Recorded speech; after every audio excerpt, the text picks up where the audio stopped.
Okay, magandang araw Pilipinas. Sa araw pong ito ay napakahalaga po ng ating pag-uusapan. Ito ay patungkol po sa mga kaartihan nito pong mga ikinulong na senador na kung saan para bagang hindi nila alam ang ibig sabihin ng kulungan. Tama? Ngayon, para maintindihan po ninyo mga kababayan, gusto ko pong panoorin ninyo ito pong bidyong ito. Nang sa ganon, ay mabigyan po natin ng magandang komento o reaksyon ito pong pag-uusapan natin sa araw nito. Ito at panoorin po natin. Mainit at mahirap daw ang sitwasyon sa loob ng New Quezon City Jail kung saan nakadetain si Senador Jinggoy Estrada.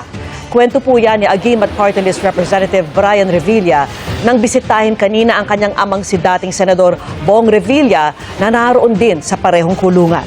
Pero paniguro ng Bureau of Jail Management and Penology o BJMP sa publiko, hindi makakatikim ng VIP treatment ang mga high-profile inmate gaya nila.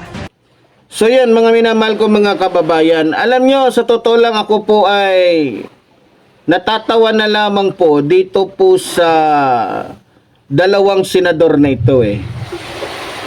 Parang ang gusto yata nilang mangyari, habang nakakulong sila, naka-aircon. Habang nakakulong sila, may refrigerator sa loob ng kanilang selda. Mukha yatang masyadong nag-iinarte itong mga salot ng lipunan na kung saan ay talagang grabe, 'di ba? Nagrereklamo dahil mainit daw, dahil medyo ano daw yung kulungan nila. Swerte na nga kayo Jinggoy at saka Bong Revilla. Nasilip nyo ba yung kulungan ng mga ordinaryong tao? Alam nyo ba kung ilang piraso sila sa loob ng isang seldang napakaliit? Ha? Yung iba dyan, yung selda nila umaabot ng 80 na kung saan halos sa tagi-isang di pa lang yung laki ng kanilang selda umaabot ng 40. Ha? Yung iba dyan, 5x5 lang yung laki ng kanilang kulungan. Pero yung mga laman ng selda nila, halos hindi na sila makadaan. Halos yung iba pag natutulog, nakaupo na lang. Yung baka nga yung iba nakatayo na lang Yung iba palitan pa Yung iba nasa gilid na lang ng rehas, nagduduyan para lamang mairaos yung kanilang antok. Tapos kayo, nakabanig kayo, nakakutsyon kayo, may sarili kayong kwarto, may electric pan naman, tapos nagrereklamo pa kayo? Abay, sa totoo lang mga kababayan ko mukhang inuumpisahan na ng mga mayayaman at maimpluwensyang mga senador yung ewan ko lang baka mamaya dahil sa desperado silang magkaroon ng aircon dyan, desperado silang parang gusto yatang gawin nito ni Jinggoy Estrada at nitong ni Bong Revilla gawing kumbaga sa gawing hotel yung kanilang mga kwarto o yung kanilang mga selda. Wala namang ganyanan. Pag mahihirap pag ginawa naman yan ng mga taga BJMP, ipatas nyo. Dapat, kung bibigyan nyo ng special treatment yung mga senador na yan, ganun din dapat sa mga mahihirap. Ganun din dapat sa mahihirap. Sa totoo lang ako, hindi po ako kumbinsido na hindi binibigyan ng special treatment ng BJMP.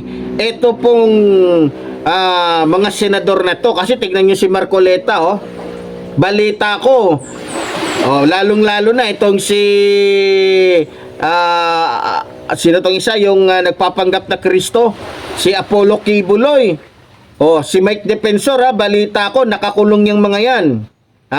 Pero, bagamat nakakulong yung mga yan, VIP diretso sa loob ng kulungan kasi nga may pera. Alam mo, sa totoo lang, kung nakikinig ka man ngayon, Jinggoy Estrada, maging Bong Revilla, kayong mga senador na nakakulong ngayon, swerte na nga kayo eh. Kasi bagamat nakakulong kayo, bantay sarado kayo ng mga pulis. Bukod na nakakulong kayo, masasarap, sigurado yan, masasarap ang ulam, pagkain nitong mga senador na to. Ha? Kasi may mga dumadalaw sa inyo na mga tao na kung saan mga alalay, balalay, ano ba mga uri ng mga balalay yan? Di ba? O samantalang yung mga mahihirap na tao, maliban na wala ng dalaw, nagdudusa pa, naglilinis, kung ano-anong mga ginagawa dyan sa loob ng kulungan para lamang mabuhay. Kayo, nagrereklamo pa kayo ng mainit. Ang dapat nga sa inyo ikinukulong sa ilalim ng lupa na kung saan walang kahangin-hangin para ma-realize ninyo, mapagtanto ninyo kung gaano kalaki yung ginawa ninyong pambubutol o kasalanan sa taong bayan. Ha? Huwag ko lang masusunod. Gusto ko itong mga senador na to, yung habang nakababad sa putikan yung kalahati ng kanilang mga katawan, pakainin ito ng pagkain ng kumbaga pagkain ng isang baliw, di ba? Wag hayaan na madalaw ng kanilang pamilya. Lahat-lahat na nga nasa inyo Tapos magpapalabas pa kayo ngayon. Itong anak ni Bong Revilla dapat siya kulong ka rin Gusto mong i-baby yung tatay mo? Gusto mong i-baby yung tatay mo? Samaan mo tatay mo, paypayan mo. Hindi kung ano-anong mga kaartihan ang nilalabas mo sa dapat lang naman na maranasan ng tatay mo yan. Kapag ka mahihirap ang nagkasala, sila lang ang may karapatan na makaranas ng init, makaranas ng pagdurusa, lungkot, hirap. Nakulong pa yung tatay mo kung gusto mo lang din naman pala na para siyang nasa hotel. Yan ang hirap sa inyo mga mayayaman. Pag kayo nakukulong, ang dami ninyong arte. Maliban na may mga may kadramahan kayo, may pabenda-benda pa kayo sa mga liig ninyo, kung ano-anong mga kaartehan kung ano-anong mga nire-request ninyo. Ako sa totoo lang, para nga sa akin isang malaking kalabisan yan yung bigyan sila ng sarili nilang selda. Dapat yung mga yan, sila Bong Revilla, sila Jinggoy, ihalo yan doon sa mga kriminal, doon sa mga talaga, patapon na yung buhay na nandiyan dyan sa kulungan para maranasan talaga nila yung buhay bilangguan. Parang gusto nyo yatang mangyari, habang nakakulong kayo dyan, may TV kayo, may refrigerator kayo, may aircon kayo. Nako, yan ang hirap di ba? So ngayon, para sa akin, mga minamahal kong mga kababayan, para mas maganda talaga, mas patas, para maniwala tayo sa BJMP na wala silang kinikilingan, dapat ilagay nila yan, si Bong Revilla, pati si Jinggoy Estrada, ihalo doon sa mga mahihirap. Para bagang ang nangyayari dyan, pagka mayayaman pala, may sariling kwarto, sa kanila ang BJMP? Ang luwag-luwag na nga walang si Bong Revilla, si Jinggoy, malaya silang nakakatulog ng maayos. Meron silang tagadala ng pagkain nila araw-araw. May nagbabantay sila, may nagbabantay sa kanila, may nauutusan sila. Nakakausap sila lagi ng mga gustong dumalaw sa kanila. Ay nako, wala naman salang ganyanan. Kung ako lang masusunod para magtino itong mga, lalong-lalo na to si Jinggoy, na kumbaga wala nang takot na makulong dahil sa dami ng pera ng nanakaw nito dapat dito kinukulong ito sa disyerto talaga hanggang sa pumayat, hanggang sa manigas doon sa tindi ng init. 'Di ba? Kaya nga malakas ang loob ng mga magnanakaw na yan tapos gusto niyo pa i-baby ng gobyerno, nagpakulong pa kayo. Dapat sa mga ito, kung akong tatanungin dapat sangayunan ng lahat yung request na ibalik ang bitay para sa mga magnanakaw na mga politiko. Kaya lumalaki ang ulo ng mga nakaupo sa gobyerno na hindi sila natakot mangurakot. Kasi pag nangurakot ka, ang gagawin sa'yo ngayon, sasampahan ka ng kaso. And then after that, makukulong ka. Alam naman natin yung mga nakukulong doon, hindi naman kasama doon sa Muntinlupa na naghihirap. Ang sasarap nga ng buhay ng mga nakulong. Kasi kung iisipin po natin, yung lahat ng mga taong namatay because of the flood control, yung mga taong nawalan ng bahay, yung mga taong naghirap, tapos nawalan ng kinabukasan, kung yun ang iisipin natin, kung yun ang mararamdaman natin, sa akin honestly, kulang ang kaparusahan ng pagkakulong. Kung death penalty ang kaparusahan ng bawat tao na nakaupo sa gobyerno, na kahit piso ang nakawin, tingin nyo lalakas ang loob ng mga tao nakaupo sa gobyerno magnakaw? Hindi. Di ba? Oo. Kasi sabi ko nga, because kung makukulong lang, pagalingan lang tayo ng lawyer eh. Pagalingan lang tayo ng koneksyon eh. Kung susunod na nakaupo yung kakoneksyon ko, makakalaya mo eh. Pero kung death penalty ang magiging kaparusahan, matatakot ang mga tao na bago sila ay yung mga nakaupo sa gobyerno, bago ka magnakaw, mag-iisip ka muna ng Para hindi na yung gagastusan pa kayo, nagkasala na kayo, nagnakaw pa kayo ng pera ng taong bayan, tapos papagastos pa kayo sa amin. Pero kung sa bagay, hindi naman kakain to ng mga to na dyan sa BGMP. Natural, ang pagkain ng mga yan, special pa rin. Galing sa mga mamahaling restaurant, magagandang luto. Hindi kakain yan ng bigas na mula sa BGMP. Special pa rin. Tapos kung ano-ano pang inaano nyo. Ngayon, kung gusto ng taga BGMP, hala, sige. Oh, bigyan nyo ng aircon. Bigyan nyo ng tapos gawan nyo ng kung gusto nyo, padalhan nyo na ng lahat ng gusto nila. O kung gustong lumabas, ilabas na rin ninyo. Baka gustong gumala sa mall. O baka gustong pumunta sa mga kung saan gusto nila. O, ang daming request ang daming kaartihan. Yan ang sinasabi natin dito pag mayaman. Yan tayo 'Di ba? Ngayon, dito sa anak ni Bong Revilla, masasabi ko lang dito sa congressman na to, no?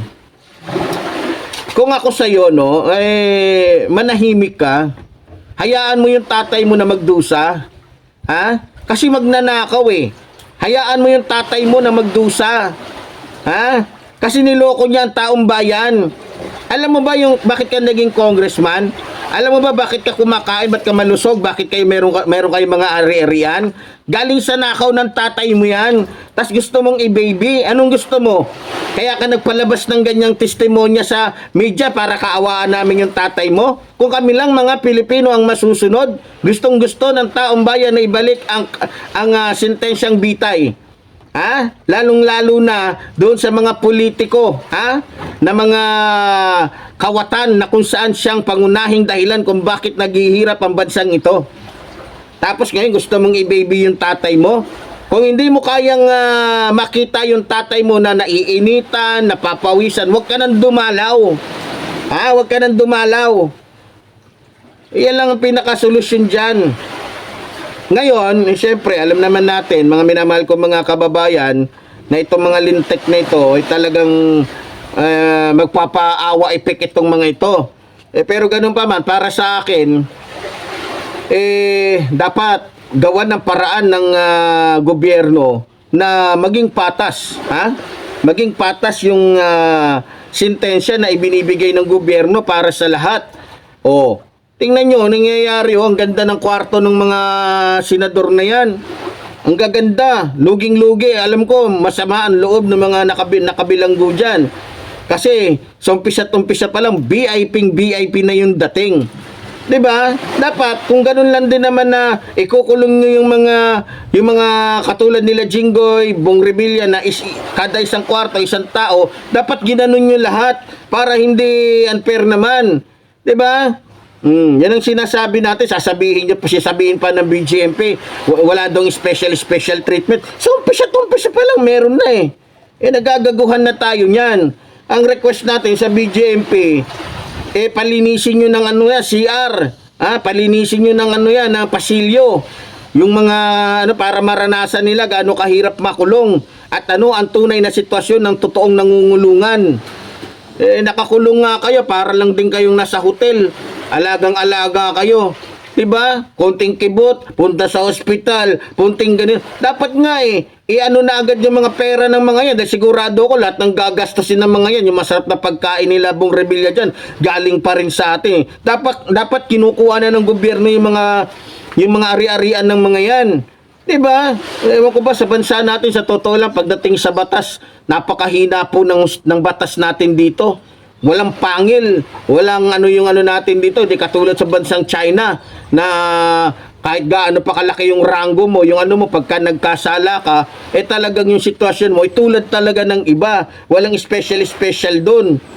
'Di ba? Sana ganun tayo kung magpa-implement ng kaparusahan sa mga nagkakasala sa ating bansa. Eh wala eh.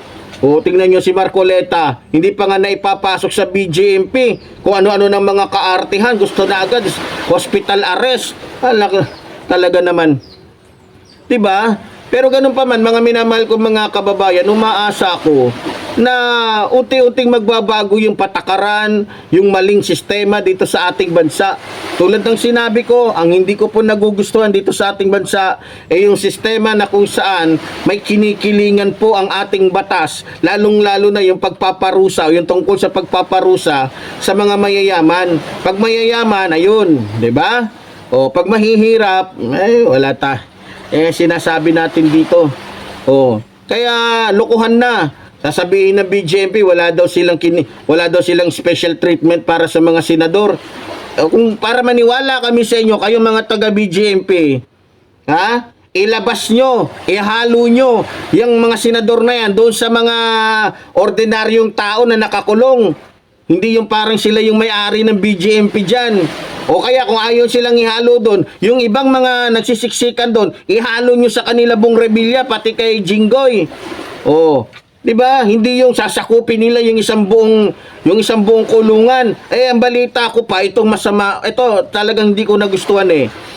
Biro mo, nung lalaman ng BJMP na darating ikukulong itong mga ito dyan sa BJMP, abay, yung imbis na dati nang nagsisiksikan sa mga selda nila, yung mga nakakulong, abay, inalis doon yung mga nakakulong sa isang selda na gagamitin daw para kay Bong Revilla, pati kay Jinggoy. Nagsisiksikan na nga yung iba, dinagdagan pa ng BJMP. Huwag naman ganun. Wala, dahil lang sa akin Jinggoy, dahil lang kay Bong Revilla, mas lalo yung pahihirapan yung mga nakakulong. Na sinasabi natin, kung magpaparusa kayo, ipatas ninyo. Hindi porket may pera, yung sinasabi natin dyan Ako, alam ko pa naman alam ko ang sistema dyan sa BJMP. Dahil ang tatay ko, BJMP. Alam nyo ba kung anong estilo ng BJMP?